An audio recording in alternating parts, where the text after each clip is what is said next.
see the world through other people's eyes. Now, empathy is a quality of character that can change the world. Hi, it's Edwin Rutsch, and this is Dialogues on How to Build a Culture of Empathy. And today I'm here with Jerry Green to talk about this. Thank you very much for joining me, Jerry. Thank you for inviting me, Ed. So what we wanted to talk about is you've been practicing Aikido and also have a website for mediation services.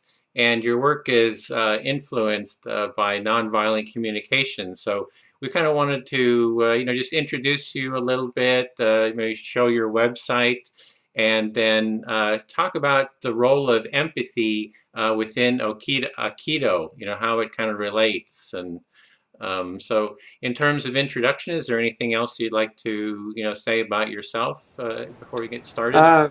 No, that's great. I'm a mediator with 30 plus years experience in Aikido. I came out of the Tamalpais Dojo in Mill Valley that was started by Wendy Palmer and Richard Heckler and George Leonard, all of whom have had ideas about taking Aikido out into the world in new ways. And as a mediator, I found myself doing that by talking to people about what I brought to my mediation skills and being surprised that people learned more about the embodiment work from Aikido than I anticipated. I thought it would be just sort of an interesting thing about me, and then I would get mediation business from it. And instead, I learned that I had something that people could learn that I applied to relationships. And over the last 5 years, I've explored that in a variety of settings, and a training and a workshop and an online course that includes some of the teachings of Wendy Palmer and George Leonard emerged from that. Well, your website is, I'll show it here on the screen, Greener Mediations, greenermediations.net. And it says here that you're doing mediation services. And can you talk a little bit about that, what that's about? Well, I do conventional mediations. I last mediated a dispute between two couples over possession of a piece of property in their family. Most of my background has actually been in the health and medical field. I also do coaching for people who are in conflicted situations that could result in litigation. And sometimes that's just looking at things from a different point of view, and sometimes that's incorporating the embodiment work. It turns out that the embodiment work always fits in some way, because people's anxiety about conflict is felt, and it interferes with how their brain thinks, and they're not too aware of how that affects them and how powerful it is to change their focus of attention in their bodies in terms of how they think in their brains. Mm-hmm. So it's really that maybe at its core, it's about pressure and anxiety and stress and fear and how it inhibits empathy and Correct. empathic connection. So that's kind of what we want to explore is, what is, how do we go about building a culture of empathy? How do we foster empathy within society? And I was really excited when I started talking to you because of your work with Aikido. And Aikido is seen as, it seems to me at least, it's one of the most empathic of the martial arts, because you're kind of holding, you're trying to maintain connection with the other person, and you're not trying to dominate them or, necessarily control them, but to kind of hold your well-being and their well-being simultaneously in hand. Well, I'm glad for your choice of language, and I'm glad to be able to see your hands, because Aikido is known as the martial art of peace. And this photograph that I'm going to show you, put it in front of my curtains here, is a photograph that contains a quote from the founder, O-sensei. I'll read it at the bottom. It says, "A way to reconcile the world. And if you can see it, it's really a wrist grab.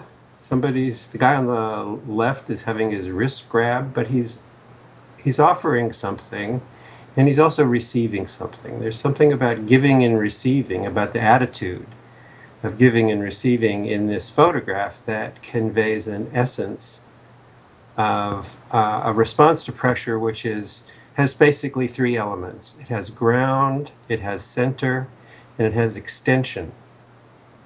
And this photograph can convey something of what I mean by extension. It's not really a pushing away, but it's an extending to, and it's also an extending from. That's the receptive part about it. And those are the elements that people learn in my online course and in my seminar. Mm-hmm. So it's extending to others and kind of being receptive as well. And there's something about it, a sense of extension, that if we kind of extend ourselves, we're kind of like extending ourselves, out from our own little self to extending out to the world, and our awareness and consciousness kind of reaches out.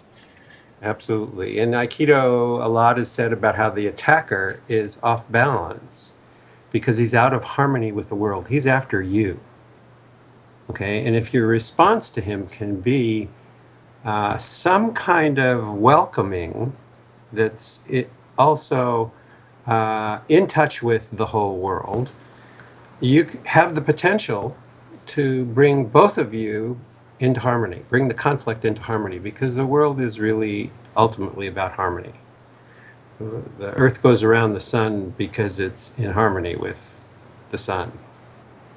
Yeah, well, that harmony, I would say, is like an empathic connection. It's that you want to be in connection with someone, and then if the person is wanting to do you harm, or dominate you, or control you and try to grab a hold of you, instead of being in an empathic connection, that it's almost like this dance of how do you take that aggressive energy and I guess redirect it, or to in a non-harmful way. But actually, a lot of people think that it's about deflecting energy, but it's really about encompassing it and joining with it. The blend, which is key to all Aikido practices, really says that I'm coming into relationship with and taking care of both of us. When the attacker has a narrower view of mine and yours. Yeah, so it's kind of like you're kind of staying in an empathic connection. The person might have left their empathic connection to want to attack you in some way, but you kind of hold their presence and never kind of leave your sense of connection with them. Harmony is a really interesting word. It connotes listening. It connotes sound. And the work that I'm doing, I call somatic attunement. It's somatic in the sense that it connects us with the body, the senses that are turned inward. Instead of perceiving the outside world, ask, where am I? Mm-hmm. What do I feel? What do I need? What do I want? What do I hear? What can I bring to this situation? And that's a listening. So to think about harmonizing conflict and to think about it happening in the listening organ, it's not just the listening organ, but it's also the organ for feeling kinesthetically. Semicircular canals and all that stuff. This is where we sense balance in our ears. So when we're attuned, when we're listening, we're also putting our attention where it needs to be if we don't want to lose our balance. And I think at the bottom line of most conflicts, people don't want to lose their balance. They don't want to be thrown off. They might be willing to compromise about what they're fighting about. They might be willing to let go of their judgments. They might get over their anger and their hurt. But they want to come out of it standing, so to speak. And we lose sight of that. Arguments are really seductive. If you say, I owe you something because I'm a this and a that, I'm going to say I don't and I'm not. Okay, that's what the brain wants to do. Is that really what the heart feels? Maybe not. Maybe the heart feels hurt by that. Maybe it feels afraid. Maybe it feels some shame. And deeper yet, Aikido would ask, what's in the guts? What's at the core of it? What's in the belly? In Japanese, it's called hara, and it's called tantien in Chinese. It's called kishkas, Yiddishly. Right? So it's like, what do you feel in your gut?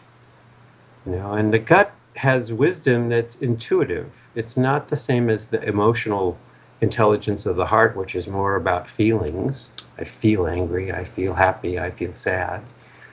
And it's certainly a different kind of language than the mind, which begins with I know or I want.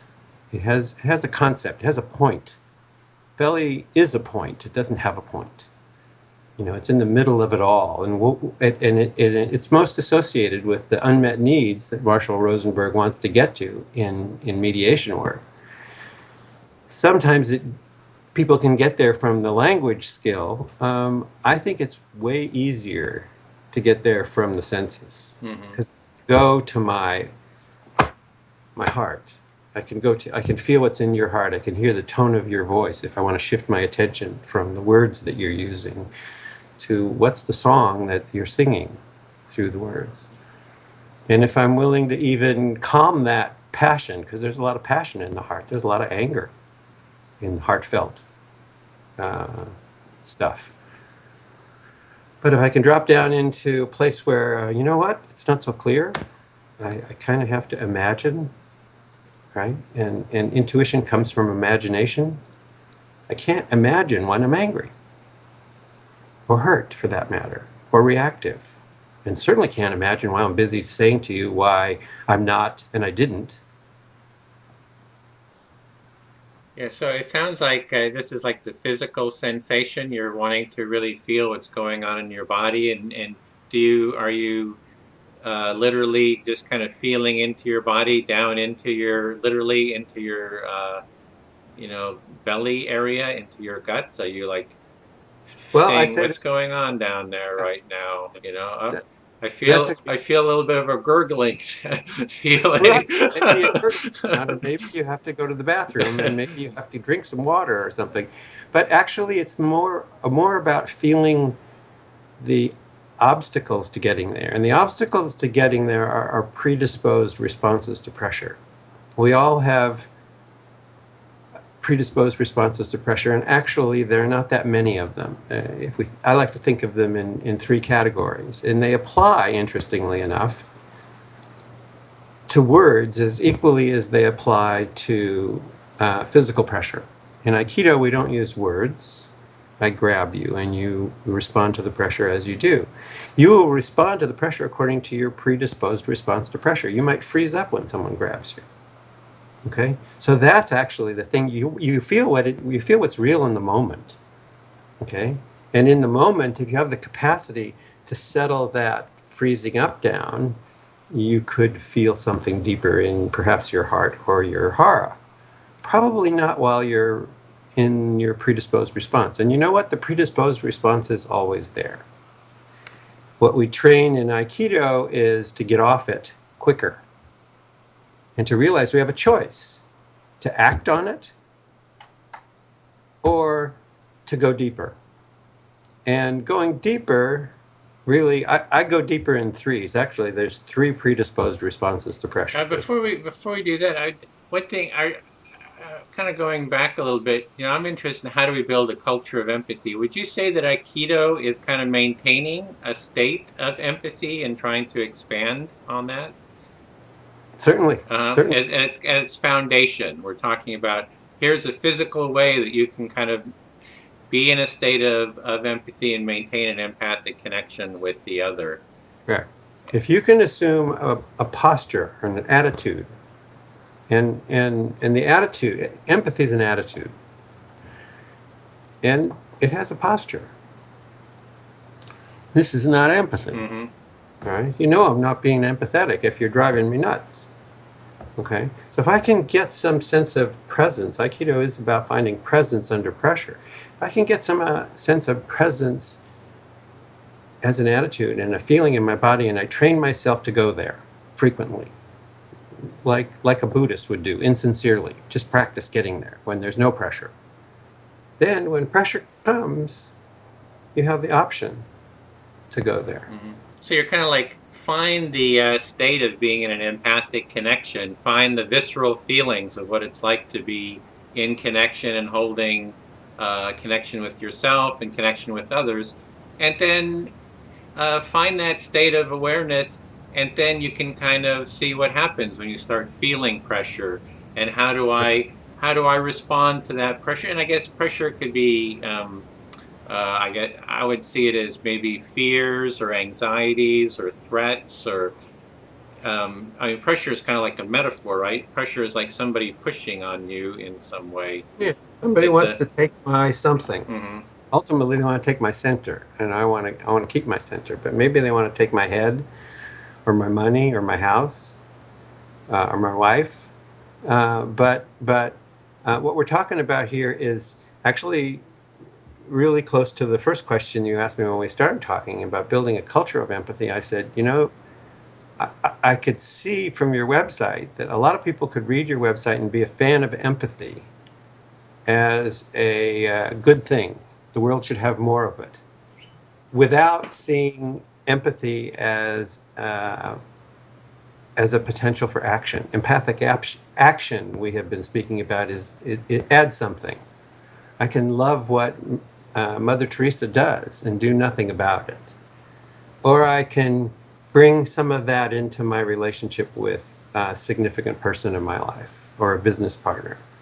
And then I'm acting out of empathy. And for me, it involves really being able to sense the presence of self and other simultaneously. So empathic is often thought of as, oh, I can imagine how you feel. I can imagine I might be angry if I were in your situation. But it also is about the self. I have to say, gee, what's going on with me emotionally? And can I speak my truth emotionally? That's self-empathy. And if I can't do self-empathy, you really can't do empathy with me. I have to be able to say to you something to empathize with. Otherwise, you're lost.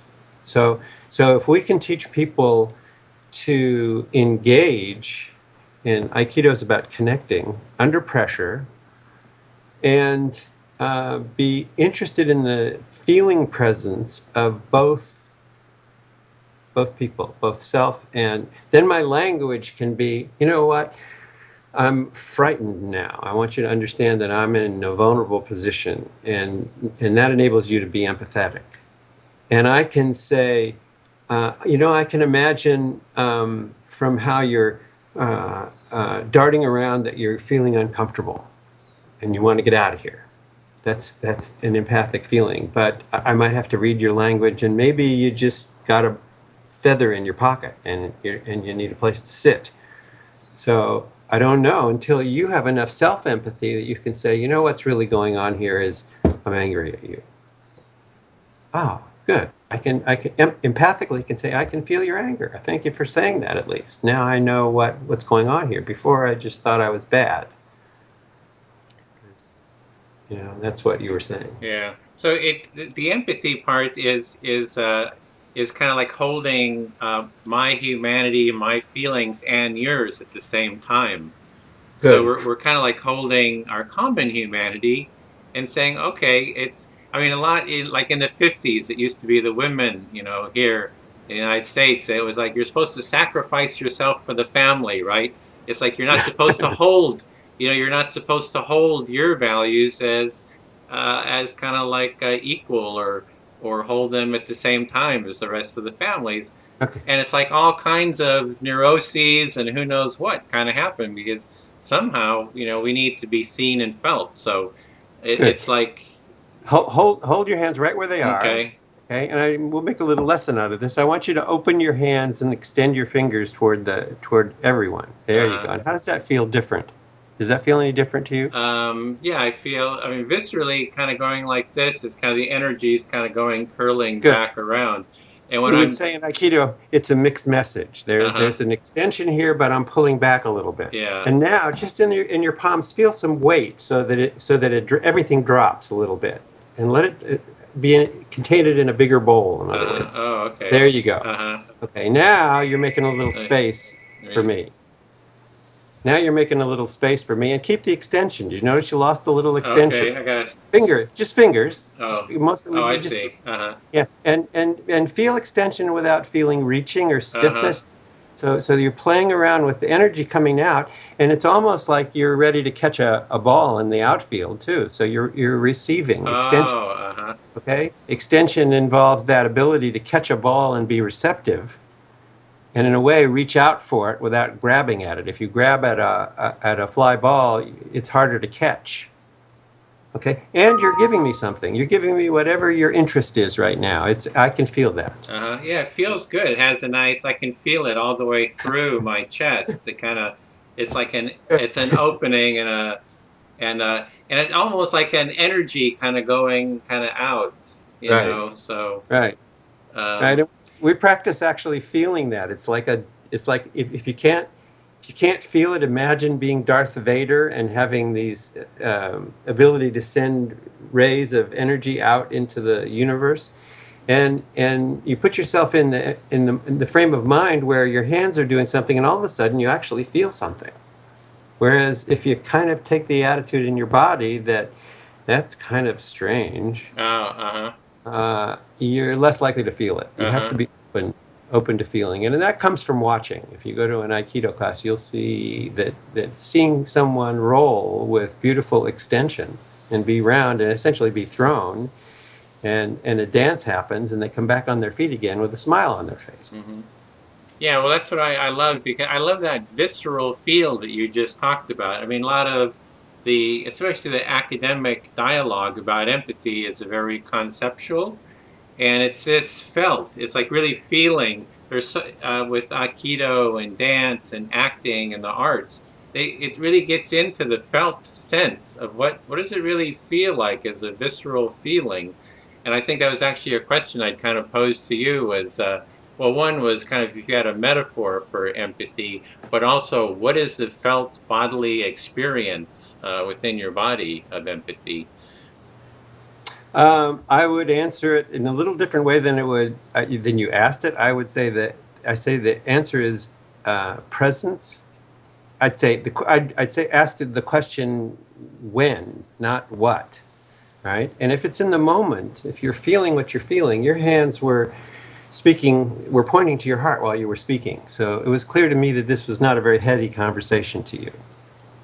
So I might ask you, like, where is this conversation coming from? Is it coming from your head or your heart or your belly?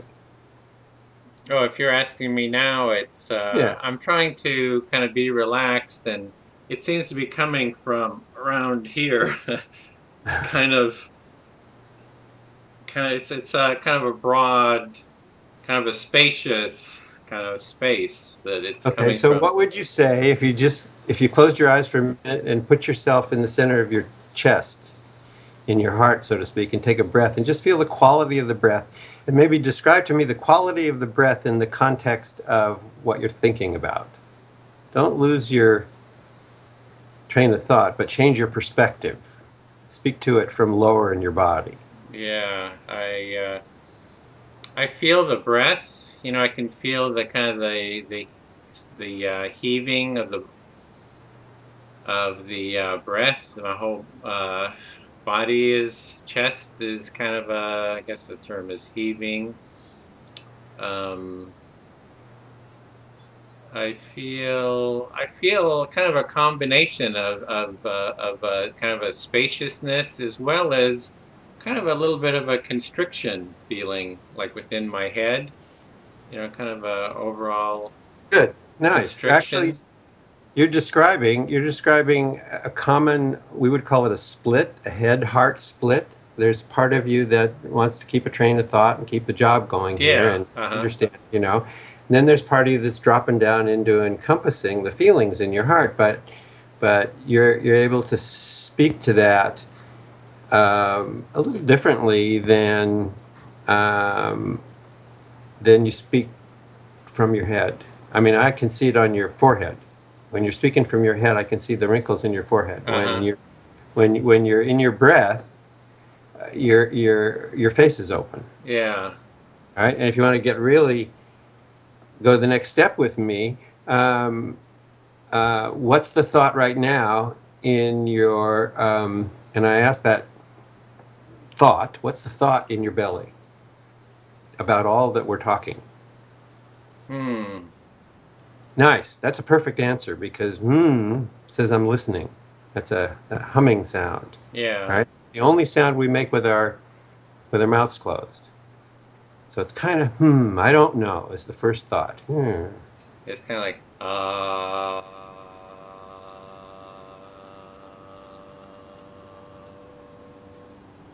I'm trying to bring it up. I'm trying to integrate it with my with the rest of me.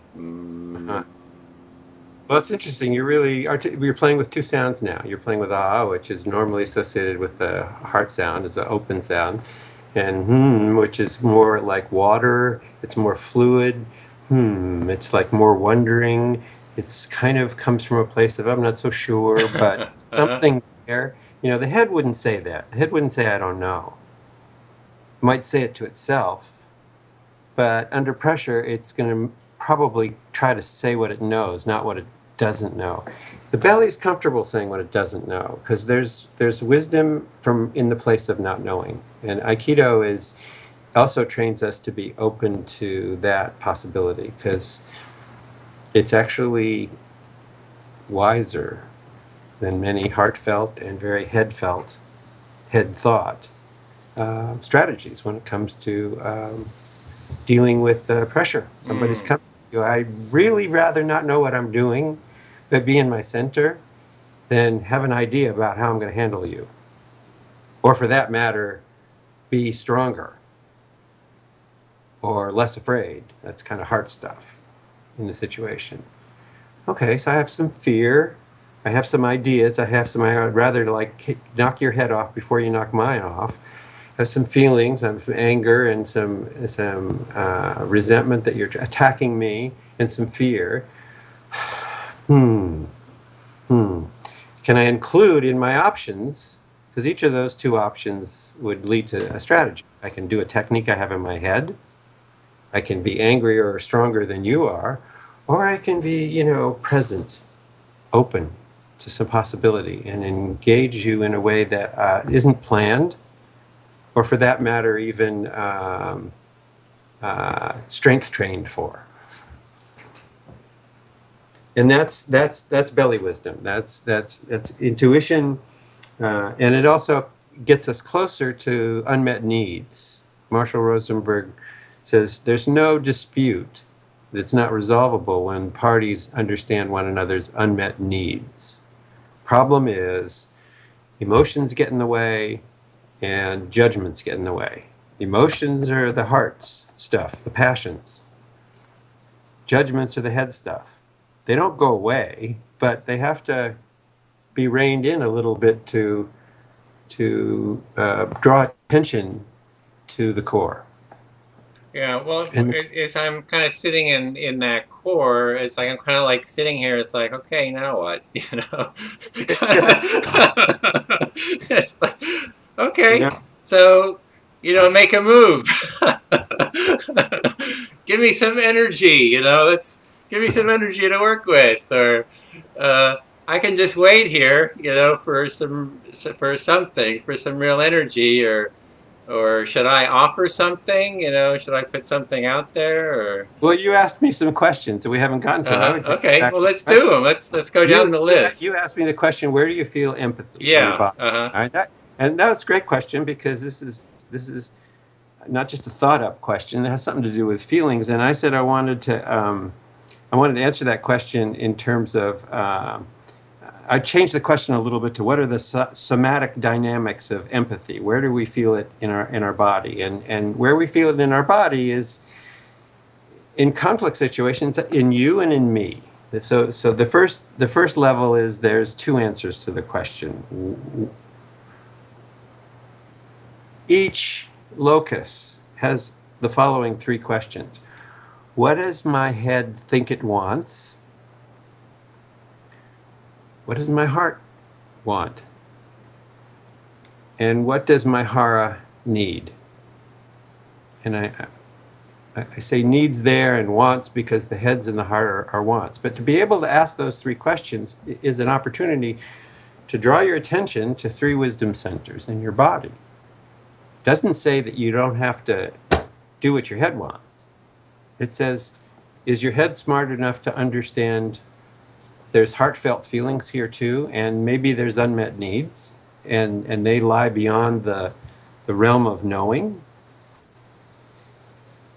And then the other question we explored asking was, what are the obstacles to learning somatic attunement, this kind of sense of body? And they're judgments. Our judgments, people are very judgments. There's emotional charges. Emotional charges can lead to passionate righteousness, or even righteous passions. Okay, all of that stuff is in the clouds in a way, in relationship to really being able to settle down, and then practice in some form. Aikido I have a form, I have a way of teaching it, but practice grounding and centering. And this extension, this quality of generosity. That's what it is in a Buddhist sense. The quality of extension is the quality of generosity. And if I just practice that, I could practice that in relationship to my daughter, my girlfriend, my neighbor, or I could just practice it as a practice. I just, as an attitude. What does it feel like? And you can be sure that those predispositions, the tendency to push back or cave in or get rigid, will come up in this effort. And the practice is really finding empathy by making more conscious our obstacles to finding empathy, which are, darn it, when you push on me, I'm going to push back. You know people like that, whether it's words or in Aikido. And whenever I talk to her, honestly, she freezes up. Okay? People do that. All right? So if you recognize the ability to be rigid under pressure, okay, you got something to practice. If you recognize the ability to cave in, because a lot of people cave in under pressure, they get knocked over easy, then you can work with standing or sitting, and that's what we do in emotional Aikido. We actually put a little pressure on one another and work with standing and sitting, finding something underneath us that supports us, coming from gravity, from underneath, brings your attention into. When I'm paying attention to the center of the earth, I'm looking at how it affects my center. That's where my hara is. My hara listens to the center of the earth. That's what a center of gravity does. Although my head has a center of gravity, and it's different. It's kind of little, it can go every which way on top and lose. And this whole torso has a center of gravity.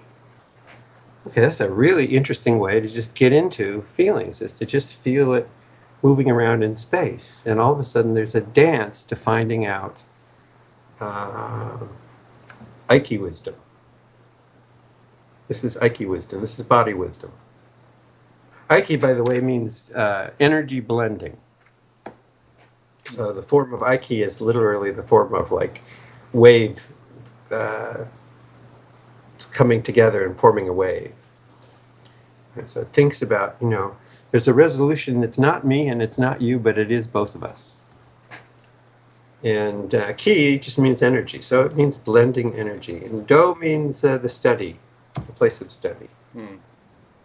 So are you looking to kind of stay in that belly space then? I mean, in that grounding in there? Because you're talking about these different, the head and heart Right. and belly. Are you just trying to keep in that space in your life, or? No, that's a good question. I'm I'm I'm trained to know where it is so that I can go to it. All right, and I'm also a big thinker. I spend a lot of time in my head. I was trained as a lawyer, and I get paid for thinking. Somebody comes to work, we pay you to think. We don't just pay you to be here. Great. So I ask the same questions. I ask the questions, what am I feeling? What's my heart want? And I trust that when something that's heartfelt should govern a situation, it will come up. It'll rise above the thought. If I'm willing to skate back and forth and maybe bring a sense of alignment to it, I can realize in some instances my heart agrees with what my head wants. Sometimes it doesn't. So I can see there's a conflict there. There's a split there. Okay, so I stay with it. Just realize I'm split. At least that's huge, just to realize I'm split. I don't want to act from being split. And having a third place to go is really fun because it tends to resolve internal conflicts, right? And once you go to your belly, you know what? It's a different perspective from which to see what your heart wants. Your heart doesn't stop wanting. And your head doesn't stop wanting. And your head doesn't stop making judgments. That's what it's there for. So it's kind of like you're saying you have three different parts of yourself. Correct. And these different parts are, maybe in dialogue, and maybe you're wanting to line them up in some form of harmony with each other. Or very nice. Very nice. And if you can see that you're got three different parts of yourself, then you can think of the value of being whole. Okay, we know we have right eye, right ear, left eye. We have all kinds of parts. But how do we align them? One of the ways we can align them is just in gravity. We can align them in terms of intention. We can align them in a variety of ways. Aikido really practices aligning them in gravity. So when someone pushes on you, he doesn't knock your head off or your shoulders off and leave your body there. So you move from your center under pressure. And that's interesting because if I were to sock you in the shoulder, maybe you just move from your shoulder. Can you move in such a way that you absorb a sock in the shoulder from your belly? And how would that feel different in your shoulder? Might not take your arm off. It might involve turning. It might involve stepping back. Similarly, if someone's going to hit me in the face, whether it's with words or with a weapon, if I can keep my whole self under that, which probably means stepping back at the rate of the attack, and I'm speaking verbally as much as physically here, then I can still contemplate the situation and bring thought, feeling, and presence, all three levels, to bear on the situation. Well, usually getting 2 or 3 people to do anything is like herding cats, So does that kind of happen that you're internally like trying to herd cats, or? No, if you have like 3 children, you pay attention to the one that needs attention at the time. And, your heart might be crying out for something, and then you need to pay attention to your heart. And if you walk around in your heart or your head all the time and you don't know where your center is, you might feel a little ungrounded, and somehow you'll find yourself to some way to learning. Often by getting away from pressure, going to a meditation retreat or going to a yoga class. A lot of ways that people center in the world. There are not too many ways that people center in the world under pressure. What Aikido does. And what's fun about what I'm doing, and this is the most fun thing that I've done professionally, is it says that it applies in word wars as well as in grabs and strikes on the mat. And our responses to pressure from word wars are observable, more observable in the body than in the head. Marshall Rosenberg's work, Nonviolent Communication, doesn't really talk about predisposed responses to pressure. It Uh, talks about how to talk the right language. hmm Is predisposed kind of like the triggers, or are you meaning like, uh-huh. Yeah. In the first two lessons of the online course that I've created, you get an opportunity to choose whether to take the course from the point of view of what you sense is your most common predisposed response to pressure. And if you're a pushbacker and someone pushes on you and you push back harder, then you'll take different lessons than if you're a caving in person or a getting rigid person. All right. But to know the predisposed response gives you an opportunity to practice getting off of it, practice recognizing it when it's in your way, and the opportunity to not be at the effect of it. All right? You don't really want to let pushing back be your way of being in the world under pressure. I mean, you're always going to find somebody who's bigger and stronger than you. Well, we've got kind of two different things going on. One, we have these different parts that want to get into harmony, but then it has to do with external pressure, where someone is trying to kind of knock you out of Right. harmony. So That's why it it's seems great to like two different. What? That's why it's great to practice with somebody else. I Uh-huh. mean, the online course you can do without a partner. In the seminar, we divide up into partners, and I will either give you your pressure statement, something like I'm not good enough, not tall enough, something that you have trigger on it, or I'll take hold of your wrist and I'll give you a little physical pressure. And we go back and forth between learning how to respond to the physical pressure with that attitude of openness that you did. I was surprised we could do this much on TV. Mm-hmm. Um, but if you get the feeling of it, then you have different words. Mm-hmm. And And what would it be like? You've got a pathway that the next time it happens, you've got a right. pathway to kind of follow that. Maybe it's even a neurological pathway. It's been laid in the brain and in the body that, oh, I had this pressure before. This is how I dealt with it. And I'll just kind of follow that program. Right. And Uh-huh. we all really, everybody knows their predisposed responses. This is not rocket science. You don't think about them when you have a conflict. You think about doing whatever your predisposed response is more effectively than you did the last time that it didn't work. Okay, so if I push back, I'm going to push back harder this time if I lost last time. Okay, or I'm going to get away faster. Um, and we have more choices. Yeah. Well, I think I might have talked about this story with the dance that I do. Yes. And I don't know if I told you the story, but what I did is I just saw the kind of the anxiety within myself. I said, "Oh, I'm kind of an uptight person," and I can feel the stress, the pain, the fear, or whatever, the anxiety. And so instead of going off having fun or doing something else, avoiding it, I said, I want to get as close as I can to it, and I want to see it in its full experience. And it was a certain type of fear that was kind of like through my core, a little bit Ah. like a spike. And so I Mm-hmm. kind of went to it, and it kind of got bigger, and it got bigger. And as I got to it, I could kind of feel it.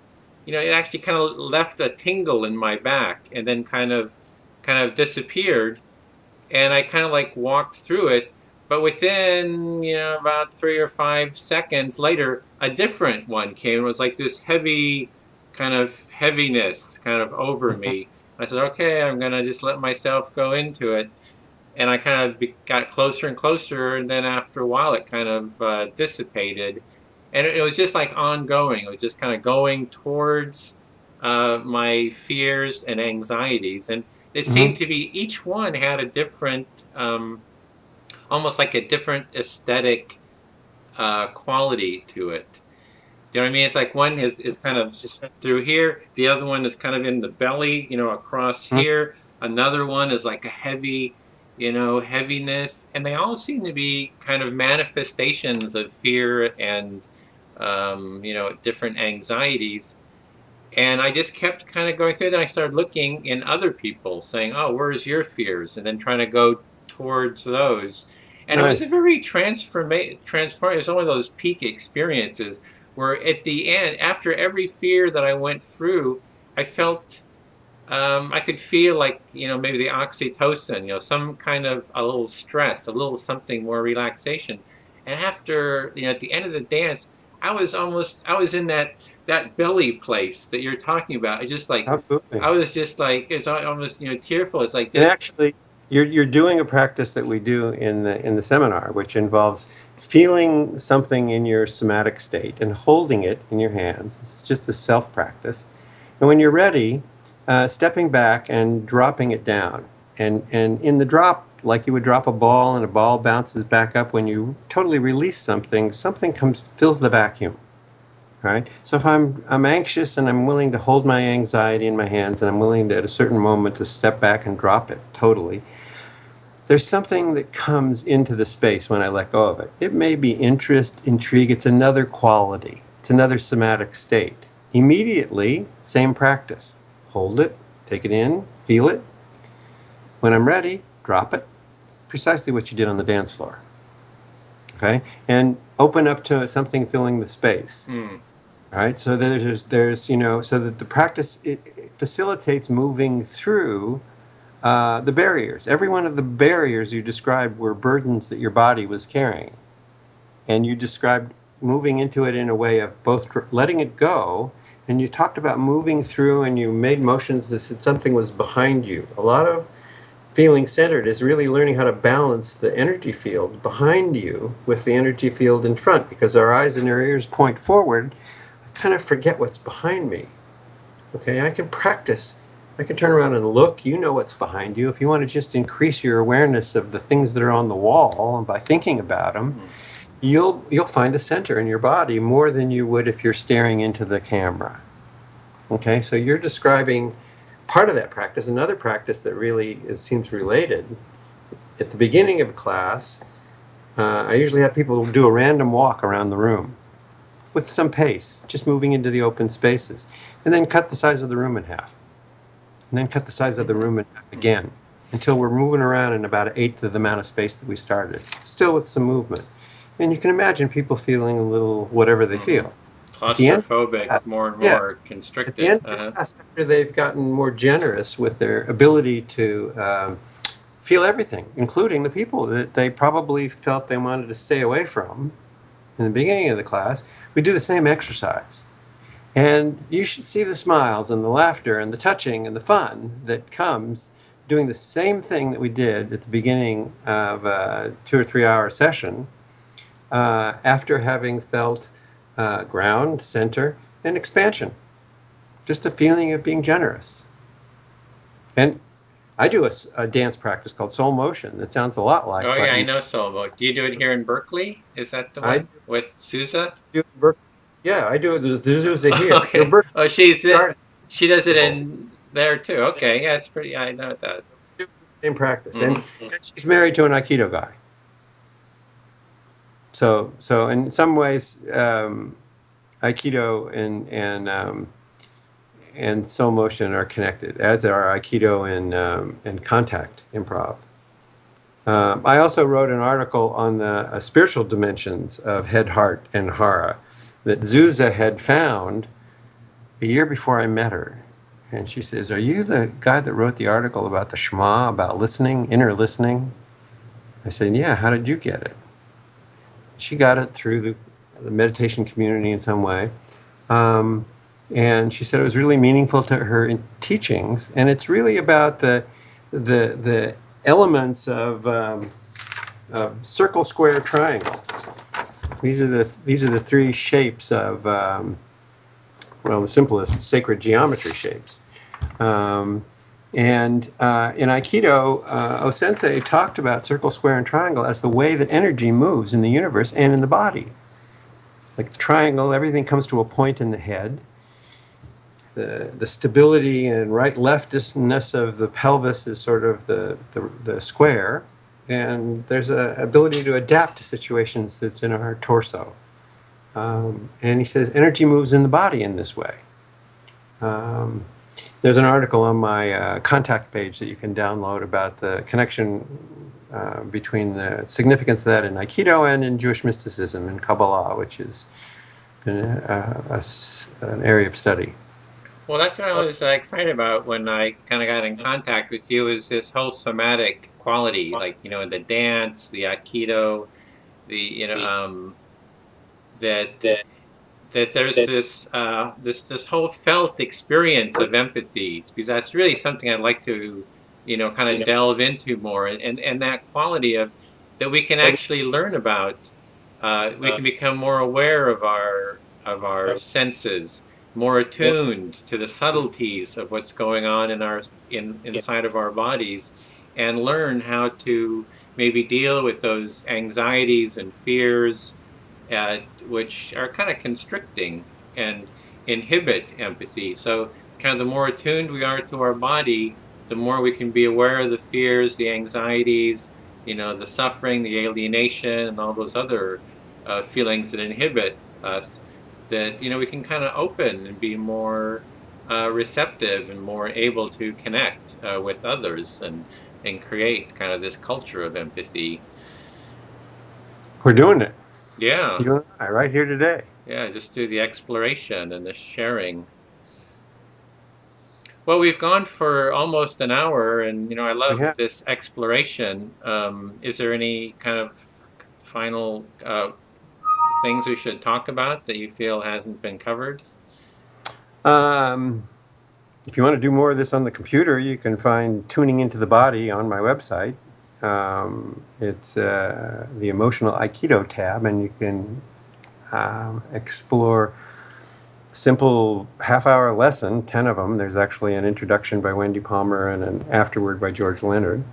I'm really interested in continuing this dialogue and seeing where it goes, because it seems like this is a significant extension of your exploration of empathy outside the conceptual realm, the idea realm. I mean, we're talking ideas, so there's ideas here. But we're beginning to put tools out for informing our ideas more by our feelings and our senses. And I'd be interested in knowing how that changes the conversation. Yeah, well, I've been doing a section for our conference on empathy and the arts. So we've had dancers, musicians, theater people, and now I'm really excited that we can start bringing in the Aikido community. So perhaps we can do a panel discussion or something like that to around this, bring in kind of more voices and perspectives. And I mean, you can line more than one person up at a time on here? Yeah, I can do up to 9, but 5 is a good amount. Good. I'd be happy to do that. Okay, sure. If you want to kind of get a list together of people to invite, it's you, myself, and 3 others, and we're ready to go. And if you want to come to the seminar, you can come be my guest Sunday at from 2 to 5 in Santa Rosa at the Arlene Francis Center. There's information on my website. But I'd love to have you spend a couple hours getting into this with me. We've done an hour, and it's all been pretty much talking. Yeah. I really enjoyed the extension part. You know, that was like, I mean, that was really, I could really feel that. I mean, it's a real visceral quality. So, yeah, I really enjoyed that. Well, may you continue to extend and receive other people with your hands and your body. And let us extend empathy around the world. Okay, Jerry, great. Thanks a lot we'll connect via email next. All right. Okay, Thank you. take care. Bye. See the world through other people's eyes. Now, empathy is a quality of character that can change the world.